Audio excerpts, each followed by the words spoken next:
नमस्कार, prime time देख रहे हैं आप। आपके साथ मैं हूं लावनी श्रीवास्तव। भारत ने साफ कर दिया है कि वो पेरिस जलवायु समझौते को अब लागू नहीं कर पाएगा। वजह साफ है, भारत को अपने विकास के लिए जिस ऊर्जा की जरूरत थी उसका रास्ता एनएसजी से होकर जाता था, लेकिन एनएसजी में हमेशा की तरह चीन ने अपनी दुश्मनी दिखाई और चीन समेत 7 देशों ने एनएसजी के रास्ते में रोड़ा अटका दिया है। लेकिन भारत इस रोड़े से घबराने वाला नहीं है। भारत ने अपना रुख साफ कर दिया है कि भारत को विकास करना है। अगर चीन जायज और नाजायज तरीके से अपने लिए, अपने हित के लिए हर तरीके का रास्ता अपना सकता है, तो भारत भी इससे पीछे नहीं हटेगा।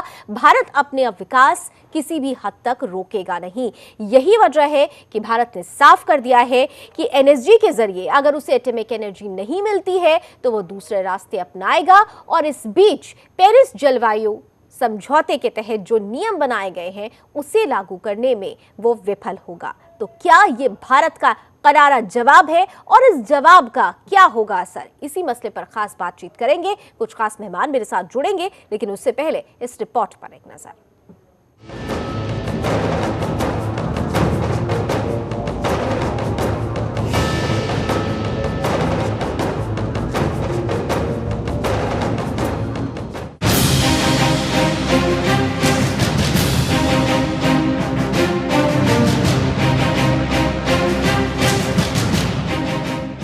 पिछले एक अरसे से भारत ने चीन से संबंध बेहतर करने की पूरी कोशिश की।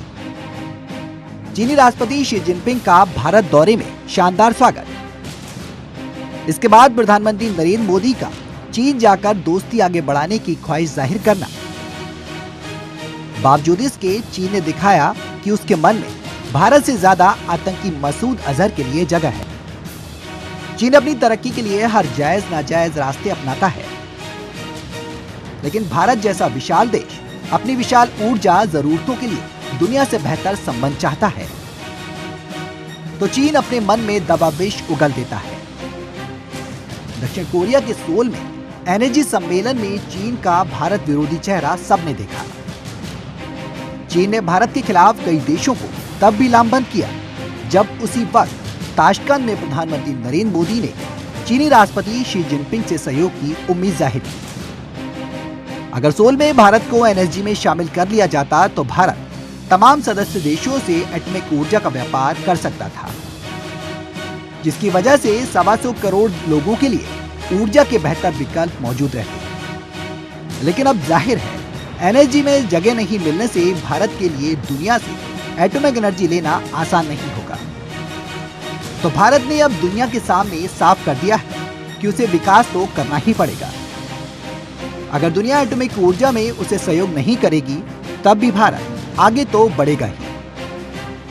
लेकिन फर्क यह होगा कि भारत पेरिस जलवायु समझौते को अब लागू नहीं कर पाएगा, क्योंकि भारत की ऊर्जा जरूरतों में 48 देशों के समूह ने ही रोड़ा अटका दिया है। लिहाजा एक तरफ विश्व बेहतर पर्यावरण चाहता है, वो भी तब जब विकसित देश उसे बर्बाद कर चुके हैं, और दूसरी तरफ भारत जैसे देश के सामने विकास के लिए जरूरी एटॉमिक ऊर्जा को हासिल करने में दीवार खड़ी कर दी जाती है। तो अब भारत को अपने तरीके से अपनी जरूरतों को पूरा करना होगा, और अगर एटॉमिक ऊर्जा में सहयोग नहीं है तो दुनिया के पर्यावरण नियम भी जरूरी नहीं। Bureau report, Sudarshan news.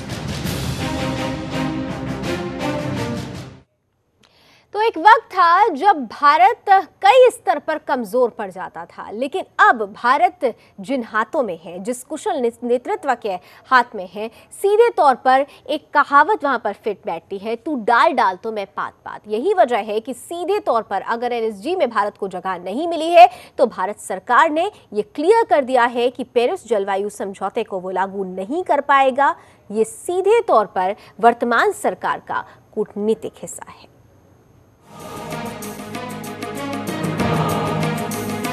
Bharat ने कहा था एनएसजी के जरिए विकास कामों के लिए एटॉमिक ऊर्जा का मिलना पेरिस क्लाइमेट नियमों के पालन में हमारी मदद करेगा, लेकिन चीन और उसके पिछलग्गू देशों ने अपनी निजी हितों को दुनिया के पर्यावरण और ऊर्जा संतुलन से ऊपर रखा। पेरिस जलवायु समझौते के पालन में असमर्थता जाहिर करने को भारत का एनएसजी पर जवाब समझा जा सकता है। पेरिस एग्रीमेंट को लागू करवाने में अमेरिकी राष्ट्रपति बराक ओबामा ने अहम रोल अदा किया था। हालांकि वहां पर भी विकसित देश अपने हित ऊपर रखने में काफी हद तक कामयाब रहे थे, लेकिन तब ऊर्जा, विकास और पर्यावरण में संतुलन के लिए अमेरिका जैसे देशों ने ही भारत को विश्वास में लिया था और एनर्जी जैसे जरियों के इस्तेमाल से भारत को विकास का रास्ता दिखाया था। लेकिन वो रास्ता फिलहाल बंद हो गया है।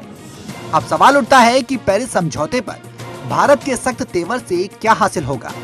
ये अब अमेरिका और उसके विकसित साथियों को देखना है, जिन्होंने भरोसा दिलाया था कि अगर भारत फ्रांस में हुए समझौतों को अमल में लाता है तो उसके विकास की राह में मदद की जाएगी। हालांकि सोल मीटिंग के बाद भी अमेरिका ने साल के आखिर तक एनएसजी में भारत की एंट्री की बात कही है।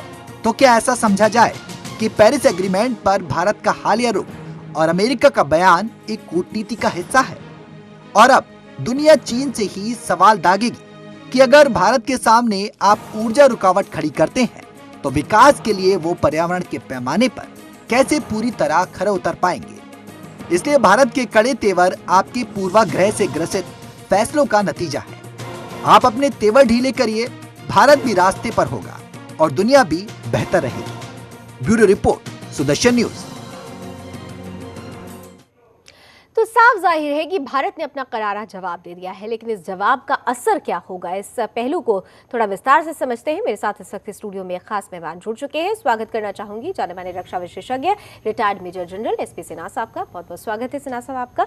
मैं सबसे पहले और सीधे सीधे एक ही सवाल करूंगी कि अगर टोटलिटी में एनएसजी का जो भी प्रकरण हुआ है शुरू से लास्ट तक, और अब पेरिस जलवायु समझौते का लागू न करने की जो सीधे तौर पर भारत ने कही है बात, इन तमाम चीज़ों को मिलाकर आप किस तरीके से देखेंगे? देखिए, ये एनएसजी की जो पूरी प्रतिक्रिया हो रही है उसको मैं दो दृष्टिकोण से देखता हूँ। इंडिया एंगल या इंडिया फैक्टर, चाइनीज़ एंगल या चाइनीज़ फैक्टर। जब हम इंडिया एंगल की बात करते हैं तो मेन स्ट्रैटेजी इंडिया का क्या रहा है कि हमारी जो, यदि हम क्लाइमेटिक चेंज, पेरिस की जो बात हुई थी उसको यदि हम उसको पुश करते हैं, उस पर रजामंदी देते हैं तो एनएसजी में सदस्यता हमको ज़रूरी है। Exactly. दूसरी बात है कि 2030 तक 40% जो हमारी बिजली की जो एनर्जी की जो रिक्वायरमेंट है वो नॉन फसाइल रूट से हमको मिलना चाहिए, तभी हम पेरिस का जो हम लोग का जो समझौता है उसको हम रेटिफाई कर सकते हैं। स्ट्रेटजी का दूसरा हिस्सा था कि यदि हम एनएसजी के सदस्य बनते हैं तो हमारा जो बिजनेस एनवायरनमेंट है उसको हम पोर्ट्रे कर रहे हैं कि प्रेडिक्टेबल लाइंस पे हमारा बिजनेस ग्रोथ होगा और सरकार में कोई भी उथल पुथल होती है, बदलाव आता है तो इसमें इस स्ट्रक्चर में कोई तब्दीली नहीं आएगी। दो चीज़ें। तीसरी अगली बात जो मैं कहना चाहता हूँ कि हिंदुस्तान क्या चाहता है एनर्जी के माध्यम से। हिंदुस्तान चाहता है कि हमको जो न्यूक्लियर जो टेक्नोलॉजी है उसको एक्सेस मिले, हम न्यूक्लियर ट्रेड और कॉमर्स को रूल्स को फ्रेम करने में हमको हिस्सेदारी मिले, हम एलाइट जो क्लस्टर है न्यूक्लियर देशों का उसमें हमको दाखिला मिले, हम न्यूक्लियर सप्लायर बने, हम अपना न्यूक्लियर ट्रेड बिल्कुल, और इन सबसे ऊपर तो है कि 125 करोड़ों की लोगों की जो विकास की जरूरतें हैं, जिसके लिए ऊर्जा बहुत जरूरी है, वो हमें मिल पाए। सबसे अहम मसला तो यही था। मैं आपके पास आऊंगी सिन्हा साहब। मेरे साथ एक और मेहमान फोन लाइन पर जुड़ चुके हैं। मेरे साथ इस वक्त जाने फॉरेन एक्सपर्ट कमर आगर साहब फोन लाइन पर जुड़ रहे हैं। कमर साहब, बहुत बहुत स्वागत है आपका सुदर्शन न्यूज में। और अब सीधे तौर पर एनएसजी में जो कुछ भी हुआ हमने देखा, लेकिन भारत ने हार नहीं मानी है। भारत का सीधे तौर पर एक जवाब देना कि पेरिस जलवायु समझौते को भारत नहीं लागू कर पाएगा, इस जवाब को किस तरह से लिया जाए? देखिए, मैं समझता हूँ कि बहुत मुनासिब जवाब है, इसलिए कि बगैर इसके कैसे बगैर एनएसजी में आए वो कंप्लीट होगा। अभी हमसे पहले जो साहब बोल रहे थे उन्होंने बड़ी अच्छी बात बताई कि 40% तो हमको चाहिए नॉन फॉसिल फ्यूल एनर्जी, और वो कहाँ से आएगी? न्यूक्लियर है या विंड है या दूसरी एनर्जीज हैं, ऑल्टरनेट सोर्स ऑफ एनर्जी है, और मेजर जो पोर्शन है उसका वो तो न्यूक्लियर एनर्जी है। और वो बगैर एनर्जी में आए जब तक हम ट्रेड नहीं कर पाएंगे, न्यूक्लियर ट्रेड और हमको न्यूक्लियर टेक्नोलॉजी दोनों चीज़ें फ्रीली नहीं मिल पाएंगी तो नहीं होंगी। और दूसरी बात ये कि मैं समझता हूँ उनको निराश नहीं होना चाहिए कि मेंबरशिप नहीं मिली। एक अटेम्प्ट था, वो बहुत अच्छा अटेम्प्ट था, अगर मिल जाती तो बहुत अच्छा था, लेकिन ये जरूर हुआ उससे कि हमें पूरे यूरोप ने सपोर्ट किया है। फिर हमको अधिकतर देश जो है चाहते हैं कि भारत की मेंबरशिप मिले, और जो 4-6 लोग जो हमारे खिलाफ बोल रहे थे उसमें से 4 ऐसे। और साफ तौर पे अगर देखा जाए कि अब कमर आगा साहब, मुझे याद है कि अमेरिका ने सीधे तौर पर ये कहा था जब पेरिस जलवायु समझौता हो रहा था कि भारत के नेतृत्व के बिना ये संभव नहीं था, और आज भारत ने ही उस नेतृत्व से सीधे तौर पर पैर पीछे किया है, एक जवाब देने की कोशिश की है। तो दोनों ही देशों की तरफ से क्या ये कूटनीति का हिस्सा माना जाए? हाँ बिल्कुल, और क्या।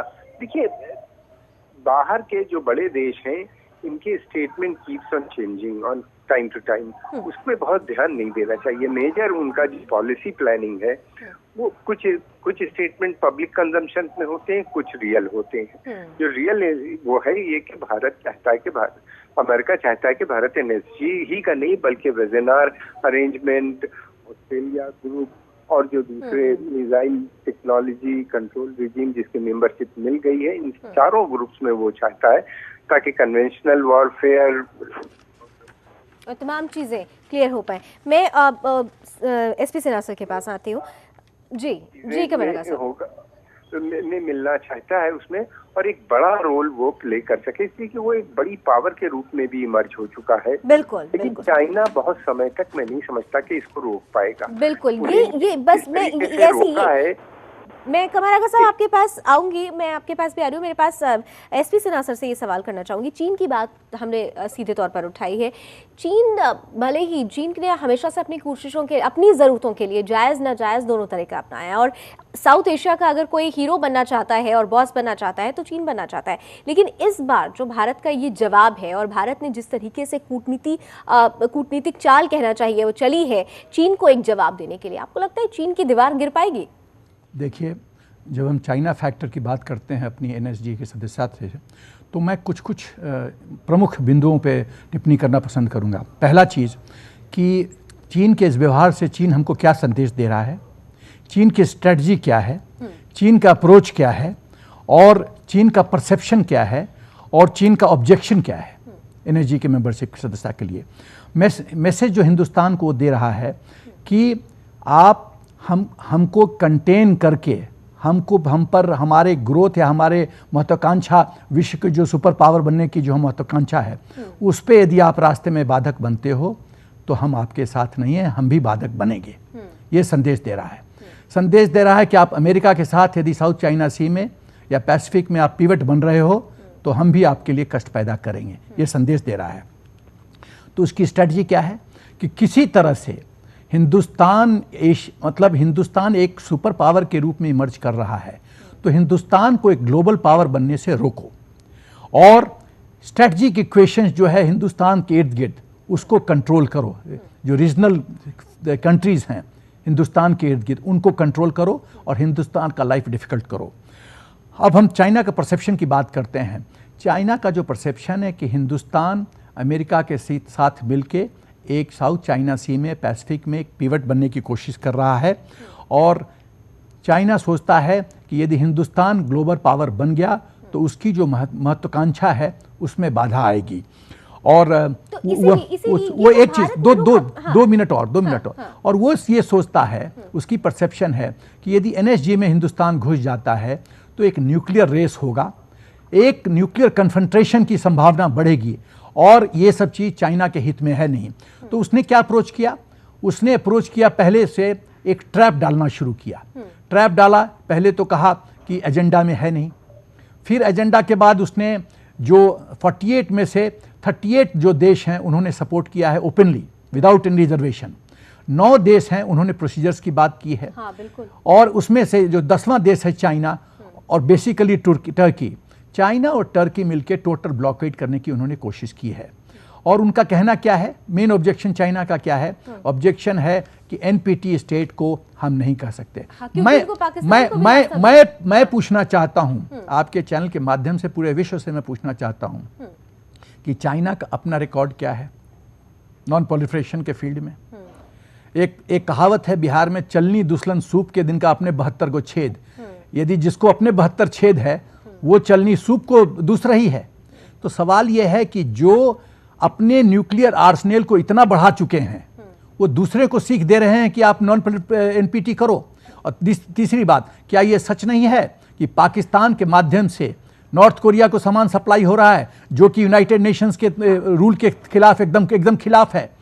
ईरान को ईरान को गैर कानूनी तरीके से सप्लाई नहीं हुआ है। तो उसका जो अपना चीन के तो आदत रही है सर पीठ में छुरा घोंपने की, हम इसीलिए तो मैं ये कहना चाहता हूं कि जब चाइना का अपना रिकॉर्ड इतना कलंकित है तो वो दूसरों पे कैसे टिप्पणी कर सकता है? तभी मैंने कहा कि तभी मैंने कहा कि चाइना की आदत है जायज ना जायज तरीके से अपने हितों को ही साधना। एक चीज मैं बहुत महत्वपूर्ण कहना चाहता हूं, मैं बहुत महत्वपूर्ण प्रश्न उठा रहा हूं।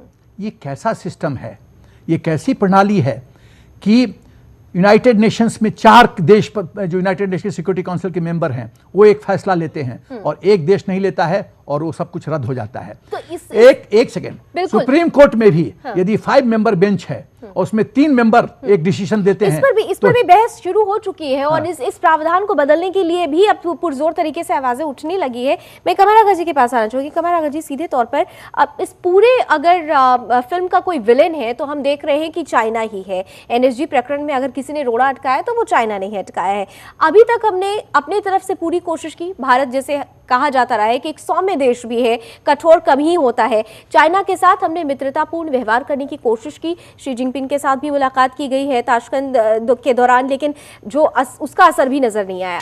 भारत ने एक कठिन स्टेप और उठाया है चीन को जवाब देने के लिए। भारत ने सीधे तौर पर कह दिया है कि जो डेयरी प्रोडक्ट्स हैं जो चाइना से आते हैं उन पर रोक लगा दी जाएगी। चाइना के लिए भारत एक ओपन मार्केट है, एक बड़ा मार्केट है। इंडिया का क्या ये डिसीजन चाइना की दीवार को गिरा पाएगा? चाइना इस चीज से अब समझ जाएगा कि भारत किसी भी तरीके से झुकने वाला नहीं है? नहीं, देखिए, चाइना के भी स्टैंड में समझता है इस बात को। उसने भी अपने स्टैंड में थोड़ा सा बदलाव लाने की कोशिश की थी।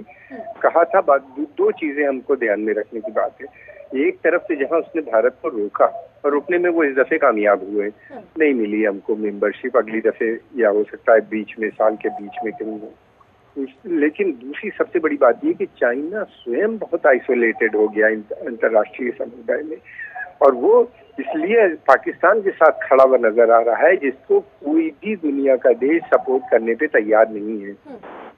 कोई भी देश, सारे देश जितने भी हैं वो भारत को तो चाहते हैं कि मेंबरशिप मिल जाए, लेकिन इस पे बिल्कुल राजी नहीं है कि पाकिस्तान को एनएसजी की मेंबरशिप दी जाए। इस वजह से चाइना को भी बहुत बड़ा सेटबैक इसमें लगा है। तो वो बिल्कुल आइसोलेटेड हो गए इंटरनेशनल कम्युनिटी में। इसी के जो न्यूजीलैंड, ऑस्ट्रेलिया या दूसरे 4-5 देश हैं, उनका जो स्टैंड है वो इंडिया के खिलाफ नहीं, उनकी कुछ ग्रीवांसेस हैं जो हमारी उनसे जब भी बात होगी वो सॉर्ट आउट कर लिए जाएंगे। ये सभी देश जो है ये डेमोक्रेटिक नेशंस हैं, इनसे हमारी अच्छी बातें हैं, हमारे पुराने संबंध हैं।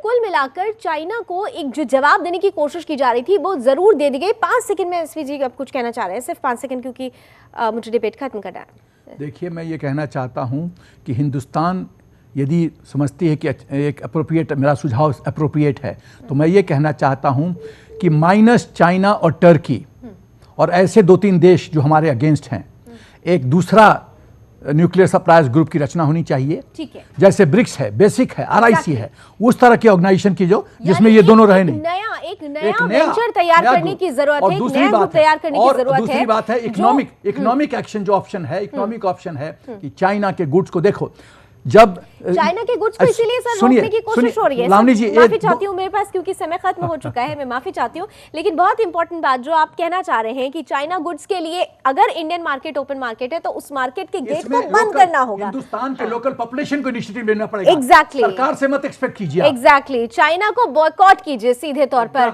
अगर बॉयकॉट करेंगे तो जवाब सीधे मिलेगा और उसका असर भी नजर आएगा। बहुत बहुत शुक्रिया आप दोनों मेहमानों का अपनी महत्वपूर्ण राय यहाँ पर रखने के लिए। फिलहाल इस बुलेटिन में अभी बस इतना ही। देश दुनिया की तमाम खबरों के लिए आप देखते रहिए सुदर्शन न्यूज। जय हिंद।